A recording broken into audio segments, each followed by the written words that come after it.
داڑھ اور دانت کے درد کے لیے، جو کہ انتہائی تکلیف دہ درد ہوتا ہے، جس کو ہو اسی کو معلوم ہوتا ہے کہ اس درد کی کتنی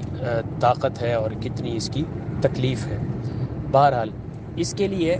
اگر آپ کو خود کو تکلیف ہے، اپنی درد والی جگہ پہ شہادت کی انگلی رکھیں، 7 بار سورۃ فاتحہ پڑھیں اور جو ہے اس پہ دم کی نیت کر لیں اور تھوک دیں باہر، اور آدھا منٹ کا وقفہ دے کے یہی عمل دوبارہ دہرائیں، پھر تھوک دیں، پھر آدھے منٹ کا وقفہ دے کے یہی عمل دوبارہ دہرائیں، پھر تھوک دیں، اور 10 منٹ تک کوئی چیز کھائیں پیئے نہیں۔ اللہ کے فضل سے آپ کی داڑھ اور دانت کا فوری طور پہ درد کافور ہوگا۔ اسی طرح اگر کسی اور کو تکلیف ہے اور آپ دم کرنا چاہتے ہیں، اسی طرح یہی عمل آپ کسی دوسرے کے لیے بھی کر سکتے ہیں۔